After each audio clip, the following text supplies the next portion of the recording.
YouTube, c'est pas un métier. C'est beaucoup de métiers à la fois. Script, montage, record, mixage de voix, gestion du projet, du temps, Media Maker.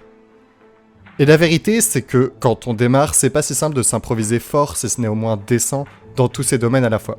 Donc même si c'est un peu triste, il va falloir apprendre à déléguer en partie, ou en tout cas à se poser les bonnes questions et à se permettre de faire un choix. Ce module est là pour vous aider à faire ce choix. Le media making, c'est, selon moi et selon beaucoup d'autres personnes, la première chose à délaisser si jamais on veut essayer d'être youtubeur et qu'on est encore bon nulle part. Le media making, ça prend du temps pour devenir bon. Genre beaucoup de temps. On va voir pourquoi dans les autres modules de la même section, hein. Mais évidemment, tout ce qui a trait à YouTube prend beaucoup de temps. Maintenant, pourquoi on vous conseille de délaisser le media making plutôt qu'autre chose ? Comme dit plus haut, devenir bon en media making, ça prend beaucoup de temps, à l'instar de faire l'editing, de faire le mixage, de faire des scripts. En attendant, la différence entre écrire un script, faire de l'editing ou faire une miniature, c'est qu'une minia, en vrai, ça prend pas longtemps. Une fois que t'es bon, ça te prend 1 heure, 2 heures, 3 heures, ça t'en prend pas 50, contrairement à un très bon script ou à une très bonne vidéo éditée. Donc ça veut aussi dire que le media making, si jamais vous le faites pas et que vous payez quelqu'un, c'est pas très cher. Évidemment, le prix va varier en fonction de si vous voulez un dessin entier, si vous voulez juste un collage nul à chier ou s'il y a juste une image, mais ça restera toujours beaucoup moins cher que de déléguer le script ou l'editing. Et l'autre problème, c'est qu'une miniature mal faite, on va pas cliquer.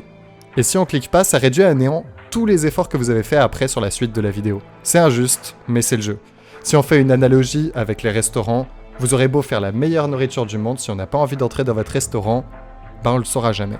Ah, et petit aparté, mais payez vos media makers. Ici, c'est tolérance zéro envers le scam. On a 2 salons dans ce serveur dans lequel vous pouvez proposer vos services ou en demander. Il n'y a pas de honte à pas faire ces miniatures, ces scripts ou quoi que ce soit. Comparez ça au cinéma et vous vous doutez bien que le réalisateur, il fait pas tout dans son film. James Cameron, il a pas dit « Jacques, je vole ». Peut-être que si, mais on ne sait pas. Pour autant, c'est sympa de faire ces miniatures. Pouvoir dire que c'est son projet de A à Z, pouvoir dire ça, c'est fait par moi. Ça a été mon cas, hein. Du coup mes premières miniatures, c'est moi qui les ai faites, elles sont horribles, elles donnent pas envie de cliquer. C'est pas grave, moi j'étais content, j'en étais fier à l'époque, maintenant j'ai envie de vomir. Mais depuis, j'ai surtout beaucoup progressé.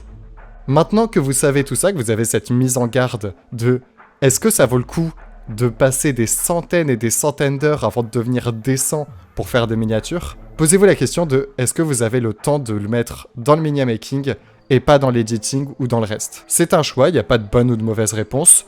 Donc si vous êtes têtu comme moi et que malgré les mises en garde de ce module, vous avez quand même envie de devenir media maker, ou du moins de faire vos propres miniatures, ça tombe bien, on se retrouve dans le prochain module. Pour résumer ce qu'on vient de dire, le media making ça prend du temps qu'on peut mettre ailleurs, le délégué c'est rentable et pas très cher mais faut payer, et si vous voulez quand même apprendre, on va vous accompagner.